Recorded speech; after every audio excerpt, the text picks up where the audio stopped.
You're listening to 98.5. This is KUAW, Kansas City, Missouri. Glad you're listening. Keep tuning to the new voice in Kansas City.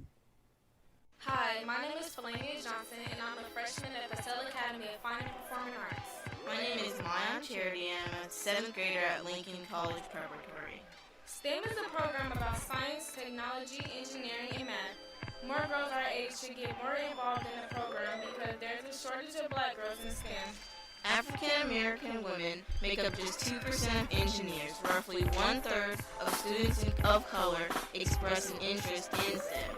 Most black women think that STEM is too challenging.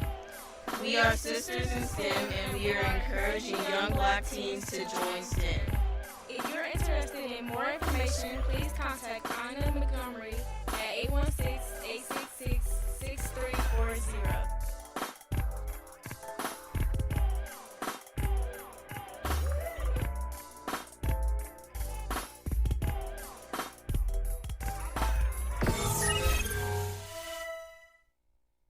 Tyrone Company, LLC, special. You're listening to 98.5. This is KUAW, Kansas City, Missouri. Glad you're listening. Keep tuning to the new voice in Kansas City. Hi, my name is Felania Johnson, and I'm a freshman at Purcell Academy of Fine and Performing Arts. My name is Maya Charity. Roughly 1/3 of students of color we are encouraging young black teens to join STEM. If you're interested in more information, please contact Anna Montgomery at 816-866-6340.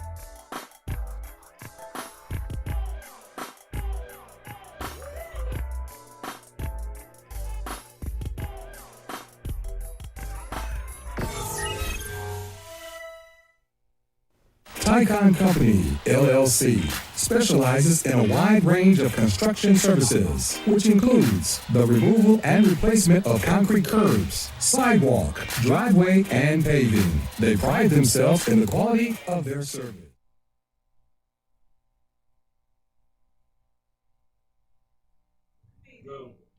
All right, this is Tyrone Gethers Jr., your host of The Source of Inkwell live on KUAW, Knowledge, Understanding, and Wisdom. You can check out this broadcast a number of ways. You can hit us up on KUAW.org, tap in and listen now. You can also hit us up on KUAW on YouTube, type in KUAW Radio. You can also go to KUAW on Facebook, KUAW-LPFM 98.5. You can also go to KUAW on the TuneIn app on your mobile device. Hey, KUAW Radio. Or you can go to Alexa and same thing. Echo, say KUAW, and we'll pop right up too. There's another radio station that says the same thing, but I think we said that first. KUAW is one of the fastest growing internet radio stations in the area, so please continue to support us. KUAW can be reached at 816-599-6893 or KUAW.org. or email us at kuaw95@gmail.com. I'm glad to be back in the studio because I'm able to, just do what I do. And today's guest is a gentleman who's been a strong supporter of KUAW. He's actually co-hosted a couple of shows as well as guest host a couple of shows. And he listens to our shows and he shares our shows. Now, this young man is also running for a political office. Ladies and gentlemen, Mr. George, a.k.a. Jorge Fuller. How you doing, sir? I'm good, thank you. I actually want to say that I was one of the first people to be interviewed on KUAW about 6 years ago.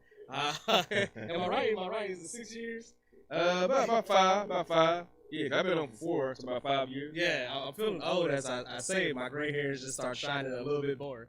But I was one of the first people to actually be present with Serenity Wagner, and she interviewed me for the first grand opening of KUAW, and I was definitely a strong supporter of Black Families in Technology Association, BFTA, working at Benjamin Banneker Charter Academy with alongside William Wells, and so as I'm name dropping these people, they are still out actively engaged in the community. thus is why when they ask me to come on and do anything, I'm always eager to do so. And I want to say thank you, Tyrone, for getting the message last night. I don't even know if I wrote it right, but we was able to communicate. Oh yeah, Here we are today. yeah. And and the reason why I brought you in is, you are running for office, and I remember hearing Dr. King's daughter, Bernice, on the radio. They asked her, "Are there any black leaders left in the community?" She said, "Of course." She said, "They're grassroots."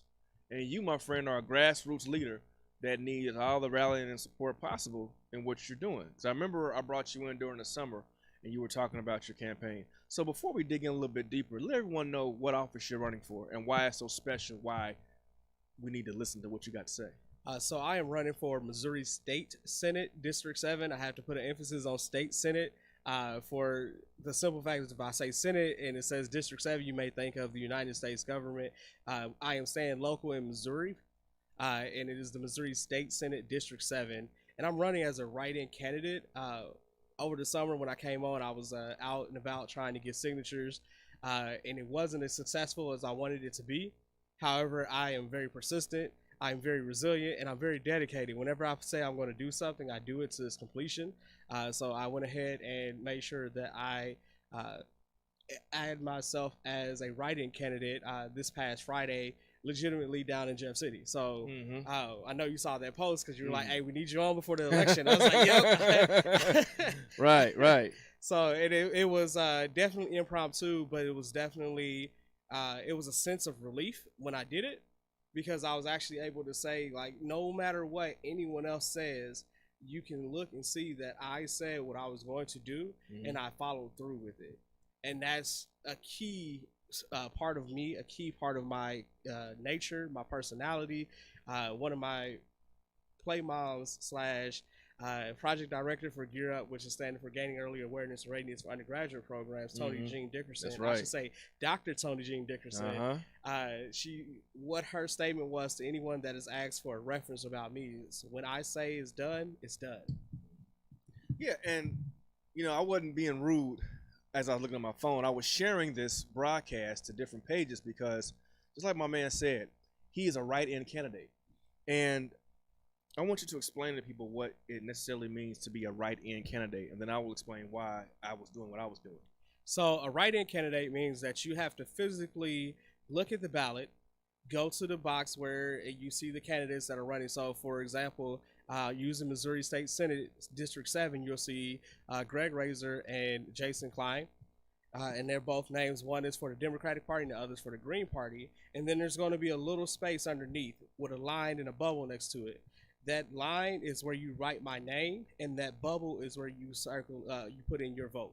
So you write my name, and it's spelled JORGEFULLER. And what that does, it says that you see the other candidates, you don't really feel like they're the best option for you, and you have another option. You don't have to go with just who's on the ballot. You can go with who is actually still out and about making that difference. Right.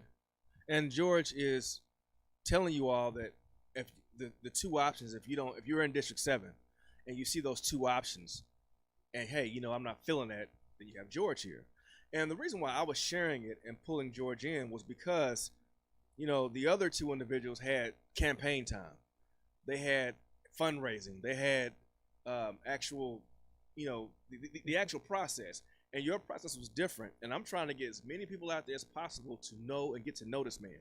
Now, in no shape, form, or fashion is KUAW endorsing this campaign, because KUAW is a nonpartisan station. We give everybody an opportunity to speak.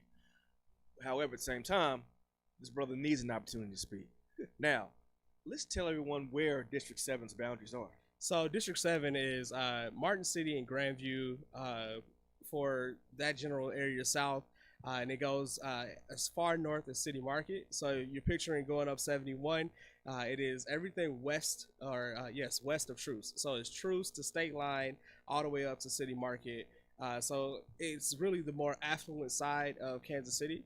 And we know that Kansas City is a tale of two cities. There's the division line is Truce, and being able to see on both sides you're looking at maybe a little difference at homes on 78th Street. This is homes over the state line, but everything east of state line from Martin City all the way up to City Market, and then those are my boundaries. So that allows me to be in a different headspace and a different opportunity. I live in the Hickman Mills School District. Technically, I live in Kansas City, Missouri, but 3 houses down, it turns into the city of Grandview. So it's like, oh, I get to, the benefits of seeing a different city's government and how it works, but also still actively be involved in Kansas City's government and seeing how it works and making sure that we advocate, because Grandview needs the same advocation as Kansas City. And when we look at it, we often forget that there's really no difference. The area code, the zip code is going to be 64134 for me, and then if I look down the street, the area code is still 816. Yeah. So you dial the number, it changes nothing. Excellent. Yeah, and I'm glad you said that, because you said that you're able to live in one area and just literally look down the street and see how it's going in another part or another city. Now, one question that surfaced prior to the interview was, what exactly does the state senator do? So state senate is basically responsible to ensure that the governor's appointments are legit. Kind of just like how you see at the federal level, they're the ones that allow the appointment for judges. They go through review and ensure, and then they're also the ones that are over the impeachment of the president. So you have the House who can write the articles of impeachment, but the actual action of impeachment goes through the Senate. And so this is where you play that balance. The big difference within the House of Rep and the Senate seat for the state level and even in the federal level, the senators have a longer time to deliberate. So that means that we go through and analyze every single bill that comes in.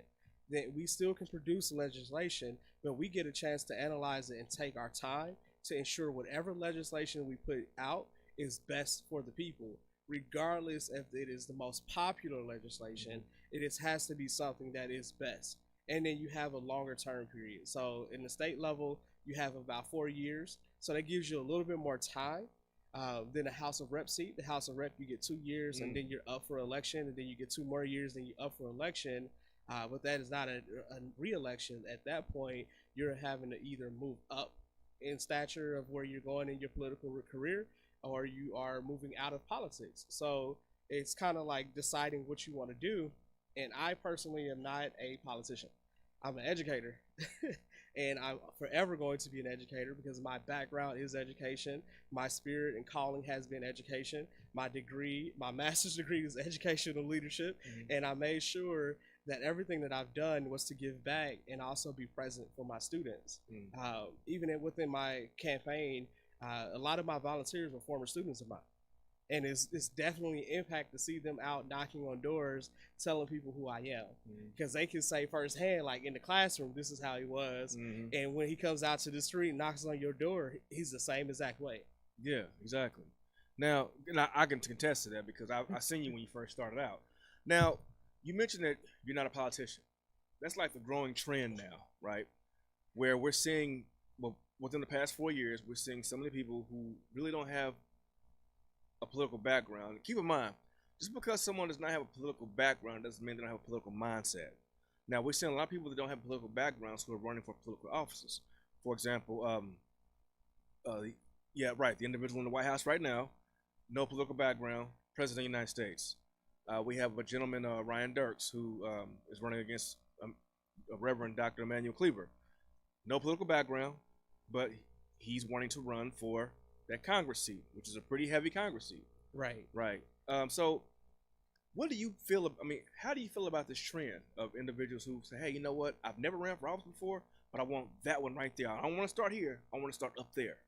It is truly the opportunity to engage in democracy at its highest form. Voting is definitely the top form when we discuss who makes key changes is by the vote. But if you don't have options, of who you're voting for, then you don't have that opportunity to truly vote accurately. So when we look at people that say the same statement, I love when people ask, like, I'm an educator. That's upfront is what I'm going to be. But the second portion after the education is service. I've spent majority of my campaign in service to others. I have not done fundraisers for me. I have not asked anyone to put any financial backing. I have not asked anyone to endorse me. And so when I look at the other candidates that are saying, oh, I'm not a politician, but they're out fundraising for their campaign and focusing on the dollar amounts, are they truly making it about the people that they're wanting to represent? Right. Because if I go in, even if you say, oh, I was told when I first started out, this is about a $250,000 campaign in order to run for state office. And I said, $250,000?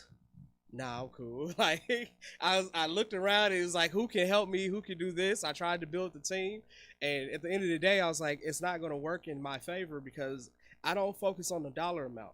I focus on who can I help in this. So when I started knocking on doors, one of my neighbors, and I'm going to say Paul, but I'm not going to say his last name, he told me, he's like, I don't care for any of this. And I'm only going to talk to you because you came up to me. And that from that point on, whenever I see him, I'm like, hey, Paul, he still talks to me. Because it took me being able to step out and coming to your place of residence and meeting you as a man and meeting you as a human being and just talking to you.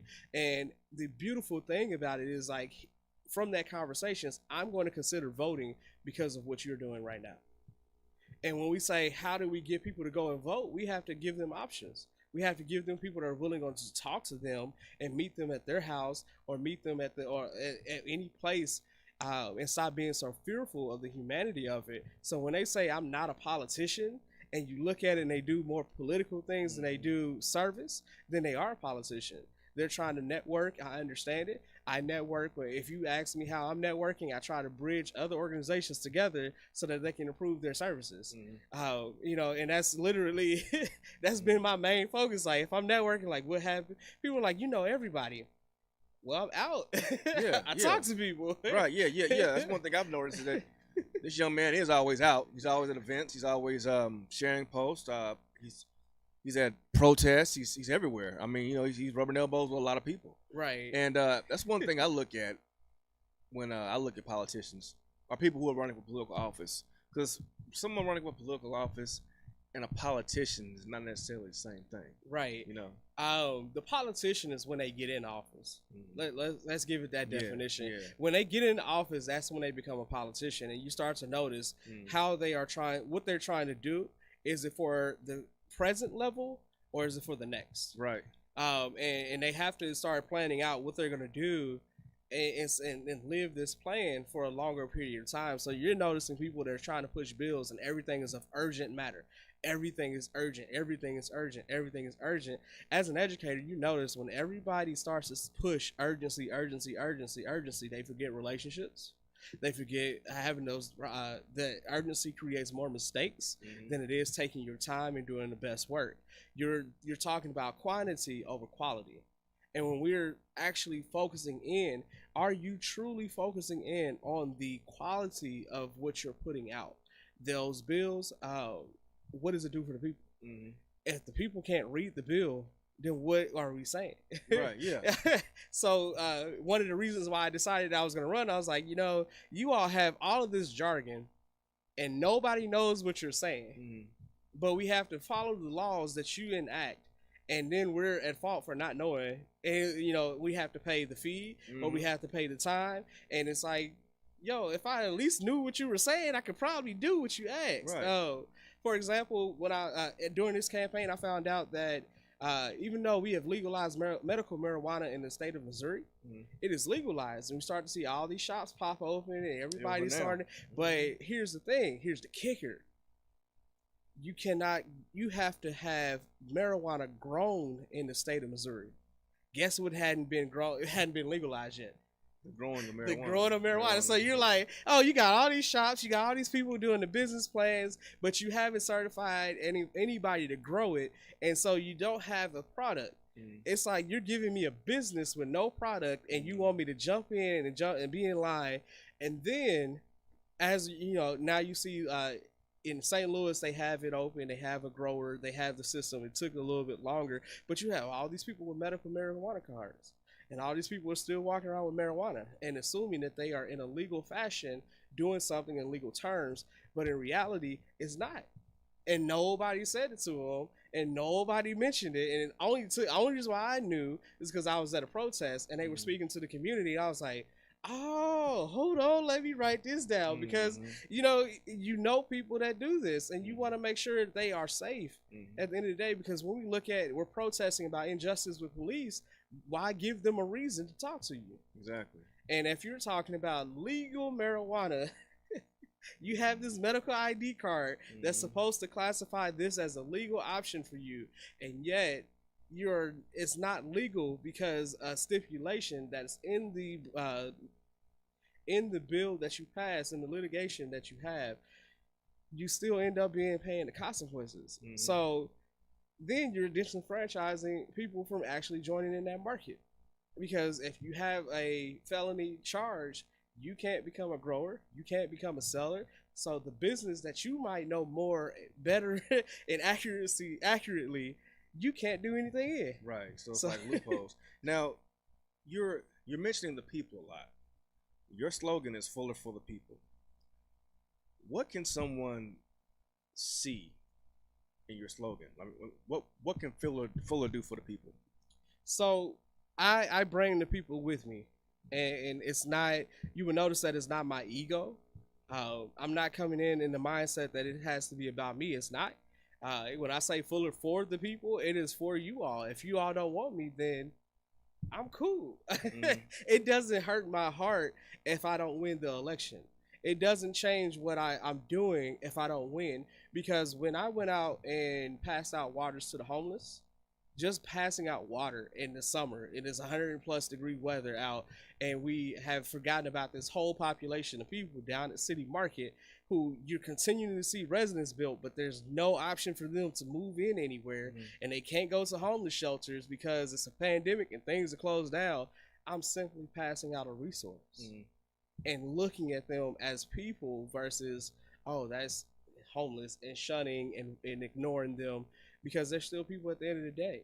So when we talk about Fuller for the people, it is those actions of kindness and actually genuine generosity that we have. Because it wasn't, people were like, you should have stickers, you should have this. I'm like, that could be in the future, but right now. But you're running the campaign, and man, once you see it. Now, as far as your slogan, Fuller for the people, if you're just now tuning in, this is Mr. George Jorge, I like to call him, Fuller, who is running for District 7 for State Senate in the state of Missouri. He's a write-in candidate, and we're talking about his platform, his vision, and his mentality, his mindset. So if you have any questions or comments or concerns, whether you live in the area or not, you can call 816-599-6893, or you can comment on our YouTube page, KUAW Radio, or on our Facebook Live page, KUAW KUAW/LPFM 98.5. As a matter of fact, Mr. Walker, can we see the Facebook Live stream and see if there's any comments from any future constituents, or go ahead and look at some real quick. I mean, I see a couple of people that is watching with me. Oh yeah, of course, yeah. So we're gonna look and see. Okay, yeah, we'll get it up soon. So we're gonna keep plugging away at this, because it's very important for us not to see the norm in office. And I'll go ahead and say what the norm is. The norm typically is, rich white men over the age of 50 that are running politics. Or now you got, typically that's the majority of what you see. And then you see a sprinkle of a, African-American male over here, a few white women over here. But typically you see, rich white men over the age of 50 that's running politics. So how important is it to see people, people of color, men of color? We start talking about diversity and inclusion and equity, but you look at your government and you don't see it. Right. And so how can you enforce something that is such a great need? When we say urgency, this should have been urgent 20 years ago. We're looking at it as 2000, and in 20, and we're still figuring out and having the same arguments that our grandparents and parents had during the civil rights movement. And the funniest thing is now it's our students making these stands and statements that are the next generation. And the comment of "I ain't my ancestors," and I was like, yeah, you know, I get it, but at the same, because they think that it was, you know, pushed over and glanced by, and you know, they just kind of faded away, and it wasn't. It was by design, and when we look at the design, the artwork that we see, it is not a representation of us. After the Civil War and we had the Reconstruction period, we had some of the greatest numbers of voting from black people in the South. Matter of fact, you had more black politicians after the Civil War during Reconstruction than any other time in United States history. Absolutely. And the reason for that is because they had that right to go out and do it, and they pushed it because what they asked for was land. They didn't, for reparations, we asked for land so that we have our own space to build from. We had our own to build up. And so what they asked for was land, and so that they knew with land you had financial opportunity, you had resources, and you had power to move up within the political spectrum. Now you come in 2020, we're asking for the same thing, but we're making sure that we fact check, because what happened is that they got land on a promissory note. And when the Union left, they took that land with them. The Southerners was like, nah, man, you fighting a whole way of life for people. Everything that's happening right now is a challenge to a way of life. And if you know how stubborn it is when you have a health concern, and you know how stubborn it is when it's your way of life, you know that it doesn't allow you to continue to push things without resistance. Right. And so when we say, what is the importance of having it? Well, we need to have you running. We need you to be present. Whether you're a black, whether you're Hispanic, whether you're Native American, we need you to run, because it is your thoughts, your history, what you bring with you, that brings that diversity to the table. We can't say we need to have diversity in leadership and we're not giving people leadership opportunities. Exactly. It's like looking at nonprofits where we're questioning whether or not your impact is just for the community that you're serving, or whether or not it's vulturizing that community. And I say this because I'm a big. It's going on right now. You know, it's going on right now in this city. Right. And when we look at it, when we start questioning whether or not you're a vulture or whether or not you are truly supporting it, I challenge you to live in that space. Like I tell people, like, don't come at me for where I live when you don't know that I've lived in the space. I grew up where I'm working. I grew up on 36 and Askew, and here we are on 31st Street. This ain't no different for me. I'm used to the sirens that we hear. I'm used to the crime rate that we have, and I know what's needed over here. And when we say, oh, we want people to come in and represent us, we're not talking about someone that doesn't know us, that's not willing to be. How you not gonna be willing to be my neighbor, but you want to represent me? You see a lot of that. You see a lot of people that come from outside of the community try to come in and lead the community. But I think Brother Cornell Ellis said it best: representation matters, and it definitely does. Because when you sit and think about your city government officials, your state government officials, your national government officials, do they truly represent you? You know, and like personally, my answer is no. Because one thing I want to scale back. We were talking about the number of black politicians during the Reconstruction era. That was also probably one of the most dangerous times to not only vote, to be black and vote, but to vote for someone black, and also be voted in and you black. So it was a dangerous time period. And for people to say I'm not my ancestors, where our ancestors showed they had no fear to elect their own in office. Right. You know. So I think personally, when I look at this election period, it's like a resurgence. It's like a new genesis. It's like a rebirth of what we can actually do in politics, because we just got through hearing people say, I'm not going to vote. That's not going to do anything. Right. See, our vote is so important that it's been suppressed, it's been pandered, it's been toyed with, it's been, it's been messed with throughout every election period. Every single, especially when the big elections come around, you see the tampering happening. and you're trying to figure out like why when one of the things that happened in 2016, we started noticing the power of the electoral college. We was like, hold on. She really before that with this candidate won the popular vote. How did the electoral, like, you should be adding up, and then you start going in and you see all you got to do is start watching the documentaries, and you start noticing they start asking them hard hitting questions, and it was like they're threatened and they're forced to vote a certain way. So when you have that threatening and that force, and people are like, well, my life is more valuable than this vote, whatever the outcome is going to be. And I'm like, you don't realize when your vote is actually not about just your life. It's about the future generations that are about to be impacted. It's about your neighbor's life. Whether or not you're choosing who you're choosing to vote for, I can care less who you vote for unless it's me. Write me in, and then I'm enjoying it. Yeah. But everyone you can't for yourself. Right. But if you're trying to choose between, the greater of two evils, then why aren't you running? Because you wouldn't. If we had someone running that wasn't the greater of two evils, then we wouldn't have this problem. Whether it be Joe Jorgensen, and I'm mentioning that candidate's name because we don't talk about that presidential candidate. You don't hear the media talk about it, but that's someone that's not on the media blast. And that's someone that is from a third-party system. That's someone that has their own platform. He's libertarian, right? She is libertarian, running the Libertarian Party and representing them.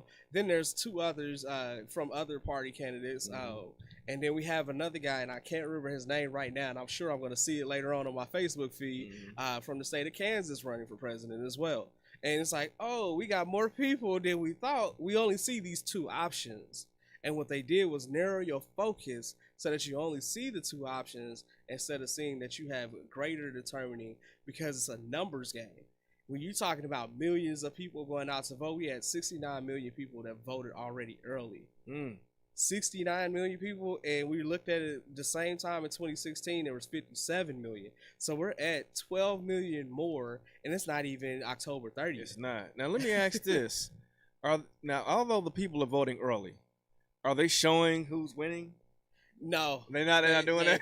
They're trying to show who's voting in which area. So what they're saying is, if you pick the Democratic ticket, then we know you're probably voting Democratic. If you pick the Republican ticket, then we know you're probably voting Republican. It's not necessarily true though. I mean, because this past election showed us that you can do a little bit of anything. I say general election, you can choose a nonpartisan ticket, which shows you everybody that's on the ballot. And you make your decision for everyone on the ballot. I didn't know you could do that. Yeah, I didn't even know either. To one of my friends, I was like, oh, and I went in and asked, and they were like, yeah, but you can't do that right now. You can do that in the general. I said, okay. That's weird. That was at the primaries. And it's like, in the general, everything is open. And I was like, okay, cool. You're just trying to narrow it down based on the political parties. I get it for the primaries, because if you didn't have 2 or 3 people within a political party running, then you don't need to narrow it down. Their focus is the general election. Right. So now you have this, you're voting for anybody that's on the ballot or writing in candidates that you want to be your representation. And so you can choose to have a nonpartisan ticket, and you see more than just the 2 candidates that are getting blasted in the media. So you're showing us why educators make good politicians, because you're actually educating us on the process as well too. Yeah, well, because this knowledge is not something for me. I was like, I learned it, but if everyone knew it, when my uncle, and I'm not gonna say his name, but when my uncle comes in and says, "Hey, you gotta vote him out of office," and I'm like, "What you mean? I can vote however I want to vote." And he's like, "No, it's about numbers, nephew. You got to follow the numbers. We got to get him out of the office. I'm like, but you do know that the options aren't too different than what there's similarities. This past debate, the question was, who built the cages? And I was like, oh, let's see this. Nothing, no statement. We made mistakes was the only statement that I heard that was of value. And I'm like, you made mistakes, but you never apologized for those mistakes, and you never told us how you're going to rectify those mistakes. So when you tell me that, I can admit I made a mistake, great, but what are you going to do about that mistake? students can't say to me like, "Oh, I made a mistake," and don't fix the paper. Like, nah, you got to rewrite it. Like this, you turn in an assignment to me full of errors. I want you to go correct it and turn it in again. It's not about the amount of papers you turn in to me. It's about the quality of the paper. If it is not a quality person running in representing you, because it has to be someone of quality that represents your qualities, then you need to make a different choice. You have other candidates, you have other people. Heck, if you really wanted to vote yourself in, vote yourself in. Who's going to tell you no? I've done it before. There's a particular politician that's been running for years. I'm not going to say who it is, but some of my relatives know. I actually write my name in every time I see this person on a ticket because I know things and seen things and felt, hey, you do not represent the people. I'm not going to put my vote on this person. I have the opportunity to write myself in. I'm writing myself in. Now, of course, do I see myself as a career in politics? I don't know, but never say never. But the question I have for you right now is you mentioned, the state level, and you mentioned the city level, and you mentioned the national level. Now, with you getting in the state office, state senate, how do you see yourself working with city politics and nationwide government? So when we look at city politics, that's the ones that we're held accountable first. Right. Everything that we are upset with is usually a policy that's on deck at your city council. It's ordinance. And you got to follow this ordinance. No matter if it's a state, it's the ordinance first. That you kind of, when they pull you over, if your music is too loud, they usually cite an ordinance and not a state law. Right. And so understanding that you are, getting messed with for an ordinance, you need to kind of know exactly what's happening at the city level. And then at the state level, you have to know what they're saying that's punishable state law. But nationally, that national law doesn't always have to be accepted by every state. Exactly. And so that's the powers that we have, that power structure. You have the city where you have ordinance that you have to follow these rules while you're in that city. So when they said, what was it, about 4 years ago when marijuana they started to reduce the penalties and they made the ordinance where it was less than such and such amount. Then you have another ordinance saying, because they revamp it each year. But I'm specifically choosing marijuana because I know that is a hotbed topic, and we look at it financially. This is the economy is going back to agriculture, and one of the most agricultural substances we have is hemp, which is marijuana.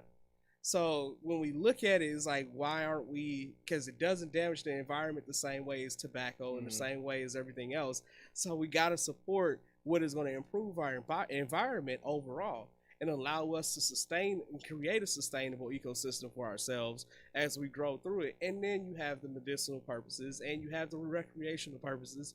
For those that enjoy it. That's you. I don't have nothing to do with it. Should you be locked up for it? No. But that's my opinion. Right. And I don't have the authority to say you shouldn't be locked up for it, if that makes sense. And the only way I get that authority is if you move me into position to make that law. And when we make that state law, we can, just like Colorado, ignore what the federal regulations is, because now you have this rule set that is specifically for this state.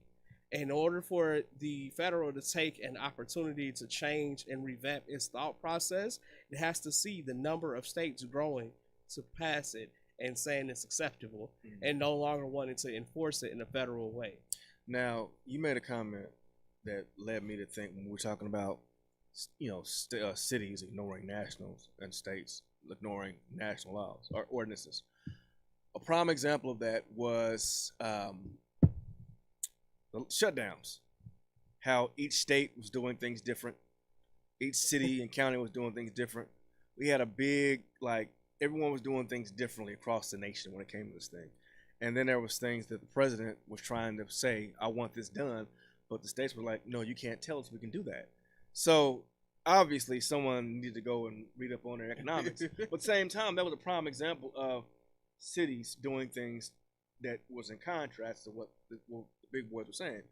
We have a comment on here. Thought I would share on the topic of mail-in ballots. I saw on the news that they probably will not have all of the ballots counted until after the election with all the mail-in vote. Some states will not begin counting until election day. Ooh. That's like the teacher that graded the paper the night when grades are due. You Yeah. stressing yourself out for no reason. Right. You have the resources. Yeah, if they counted before. Right. So now we may not know who the president is or the winner is until after the election. Mr. Walker just got through saying you cannot count those mail-in ballots before the election because it's illegal. Right. And I mean, when you look at it though, it's like, okay, we made this system, we opened this up, so we opened this Pandora's box to say, all right, you can go and vote for convenience. We're doing things in a convenient manner for people, and that's what it truly is. We don't think about it. It's convenience for certain people. You know, and sometimes it's necessary for others, but for many, it's a convenience. I don't have to wait in line on Tuesday. I don't have to be there for 4 hours. If it's a 4-hour long line, I can do X, Y, Z. I've done my civic duty. I can stop thinking about it. I don't have to see any more of these ads. I don't have to pay any more attention. It was the convenience of voting early. Now, when you look at it, they hadn't logistically thought it out. And this is why I wanted to go to the Senate, because you have more time to think it out before having to enact it. And so if they had logistically thought it out, they would have said, what do we have in place so that these votes are counted the night of? Yeah, but see, you know, the idyllic essence of legality is in itself a gray area. So I understand that. I mean, it's we're walking on a fine line here. I mean, we already know that this election in itself is going to be quite the one to look at based on what could happen. It's like a car wreck. But now let me ask this question: with you running as in a state office for a state office at the same time with a lot of national stuff and a lot of president big time stuff, I mean, does that kind of get in your mind and stay like, dang man, I mean, is people even gonna focus on me?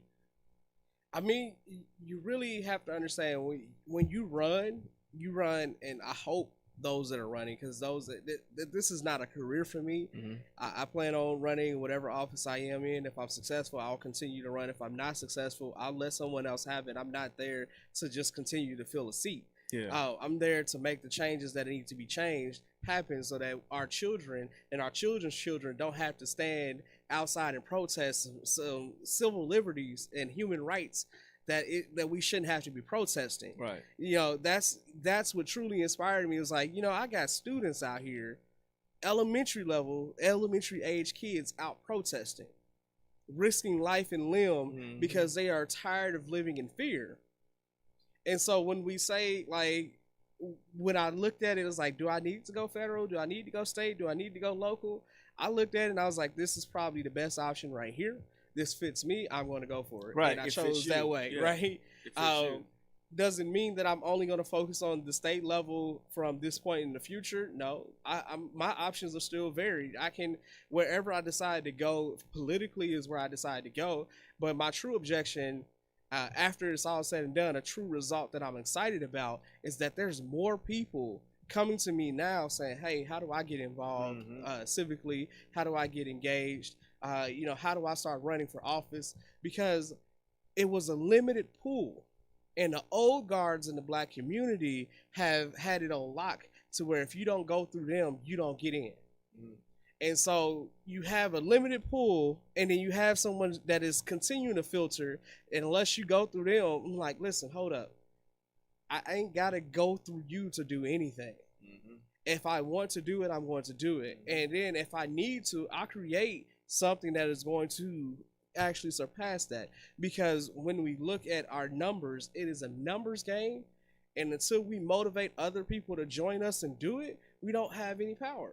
Right. Leadership is motivating people to go out and do it. Yeah, motivation and persuasion. Now, if you're just now tuning in, this is the Source of the Inkwell with your host, Tyrone Gethers Jr. Looks like we're probably slightly frozen on Facebook. We'll thaw out soon. But I have Mr. George Jorge Fuller here live. He's running for State Senate, District 7 in the state of Missouri, of course.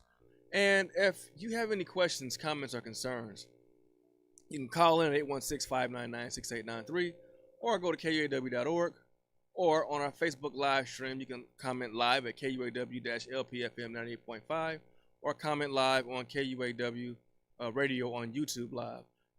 Or if you have any questions, comments, or concerns, hit us up at KUAW985@gmail.com. Mr. Fuller will be here all night because when he gets done with my broadcast, he will be on the Lene Gray show right after mine as well too, because it's all about watering those grassroots so they can grow and flourish.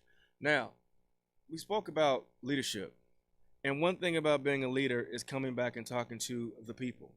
Now, I shot out emails, and I told you personally who they were behind the scene, because what you and I talk about, it's not for, right. Yeah, but at the same time, there are some leaders who are political here, and we've reached out to them in regards to coming in on KUAW to talk to the people. And we have not heard anything since. Now, there was a situation during the summer where I reached out to some leaders, didn't get anything back. I made a statement, and then they came back and did some interviews, which I was very grateful for. I understand you're busy. However, when you have individuals who just blow off the people, I have a problem with that. So how important is someone who was in leadership, like you said, the old guard, to come back and sit down and have this face-to-face with someone who has a voice for the people? So one of the big inspirations that I've seen as of late that's starting to be really in big talks is Dr. Clyde Anderson. And if you haven't watched his interviews with the Breakfast Club, you probably don't understand why Ice Cube did the things that he did. You don't understand why people are saying the way they said. And one of the things is that there's 5 pillars that we need to control. Right. And one of those pillars is media. And the media writes the narrative. The media writes the story regardless of what you want in it, what you want in the story or not. And unless you go and talk and be in person with the media, or allow those that control the small town shows, this one right here, it is nationally broadcasted via the web. Worldwide, yeah, internationally to be exact. So you have an ability to say your message to people farther reaching than just doing it at KCTV5, 41, ABC, KMBC. I said I had to say their name too, and Fox. And those are the 4 majors that we have here in Kansas City. But then you don't realize that social media is a grand impact. Everybody is on it. I've been using it. I've been getting a lot of success in people moving the messages around. And then you have shows like this, podcasts. Since we've all been at home, podcast numbers have increased. People listen to them. People watch them. The reason why T.I. is still relevant is because you're listening expeditiously. Man. And he's bringing in great people. And I'm like, if you don't take that opportunity to go where you're from and actually talk to the people that you are saying, hey, I continue to represent you. I continue to represent you at this level. Are you truly representing them? Yes, and that's what we're not seeing. We don't see dedication. We see defecation. Right. And we see that on the people who actually put these individuals in office. They come up to you and they ask you for these votes. And they're not asking. Right. That's the thing. Yeah, they don't yeah, they never ask the question. I use that term loosely. They come to your churches, sit in your pool pits, go to your fish fries, they hold your babies, they go to your kids' schools, you see them walk down your street, but at the same time they stand out. And then they disappear. Now, there are individuals who've been in office for a long time in this area, and you don't see them. But yet and still, you have that blind following. I'm going to go ahead and say something.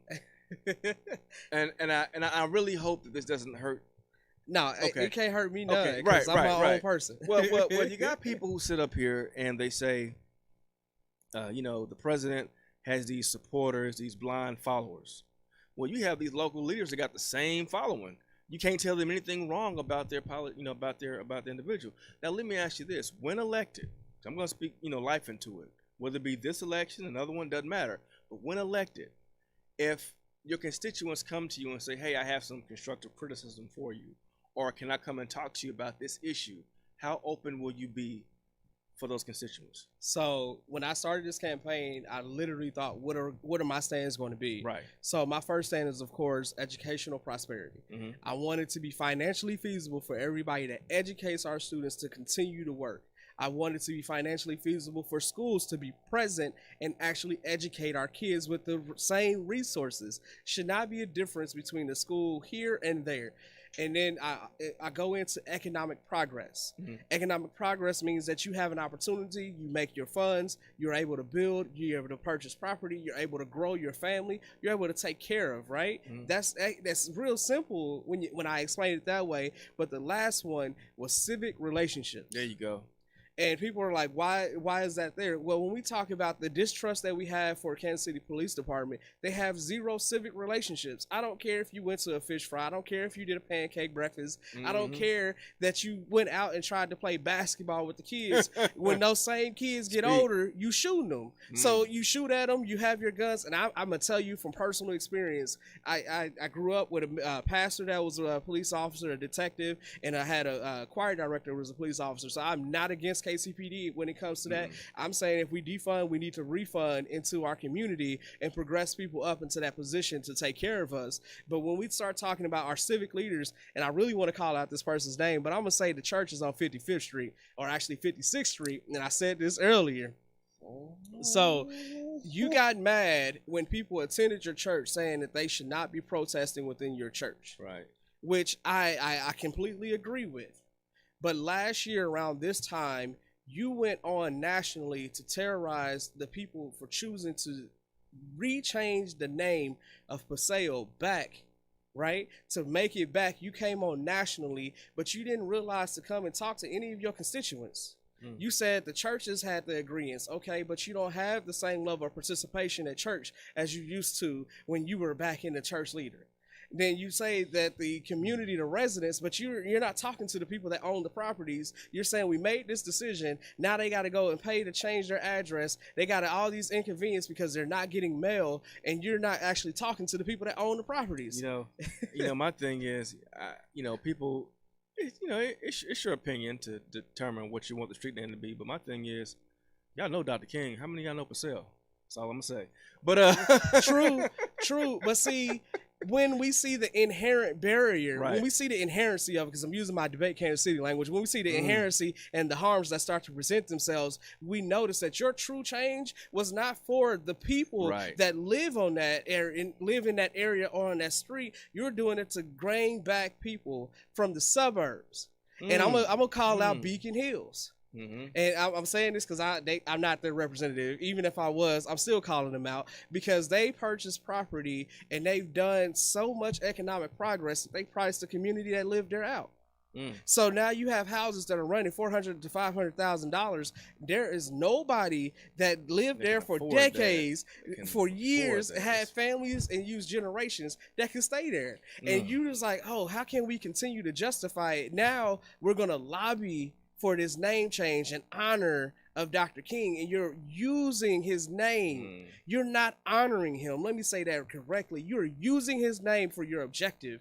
And every major metropolitan that we have in the United States, if you see the name Dr. King, you know it becomes a dividing line. And we already have one, which is truths. So you wanted to move the dividing line further east and continue to price out people in that area. Okay. And now you don't see the inherency when you talk about my generation of people that started coming out. It's like, hey, hold on, fam. You're not about to come. Y'all not gonna run this on us. We the ones that's pushing it. I didn't know that. That was an educated point for me. But now we coming up on the end of the hour. What I want to do is, if people want to get in contact with you or your platform between now and Election Day, how can they do that? So you can follow me on Twitter. You can follow me on Instagram. You can follow me on Facebook. And it's all George Fuller for the People. That's JorgeFuller. If you want to email me directly, email me at fullerforthepeople@gmail.com. That is FullerForthePeople@gmail.com. And I'll be upfront with you. If you have any questions or concerns, you do not have to hesitate to reach out to me. I'm not someone that is avoiding you or avoiding the community. If you live in my neighborhood, when I knocked on your door, I told you exactly what my house looked like. I told you what my driveway was. And I said, if you have questions or concerns, leave it right there. Bring it to me. Because at the end of the day, if I'm going to be your leader, if you're going to elect me, I need to be accessible for you. Right. And if I'm not doing that, then I am not doing what I said I was going to do. In a civic relationship, you are accessible to those that you are asking for your vote. That's right. I'm not expecting you to go out and write me in. I'm asking that you write in. So when you see Missouri Senate District 7, you go into that box and you go down to the line where it says write in. You fill in that bubble and you write in JORGEFULLER. That's what I'm asking you to do. Thank you. Consciously remember me when you go to the polls. Thank you. Thank you for coming in. And George is on the ballot for next Tuesday. He is the undercard for the main event, which is the President of the United States. So he's on the ballot. So he will write him in on the ballot. So he's actually running. So it's all about support. Okay. You got to support your grassroots leaders, because when you support the leaders on the grassroots level, they can grow and encompass more areas to support and fulfill the need for your voice to be heard. This is the source of the Inkwell, and in the Inkwell, education overflows. And just like ink, let it stay permanent. God bless, support, go vote. Next Tuesday, I'll be out live on the campaign trail.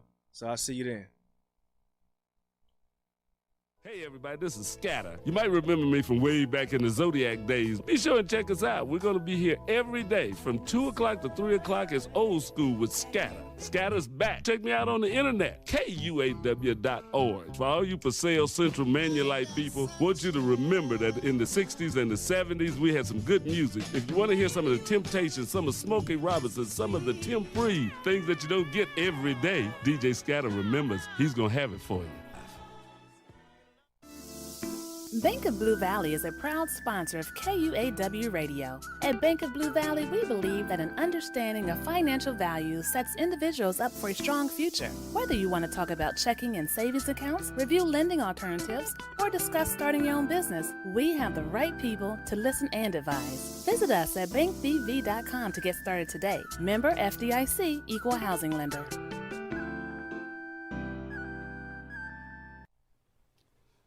You're listening to 98.5. This is KUAW, Kansas City, Missouri. Glad you're listening. Keep tuning to the new voice in Kansas City. Hi,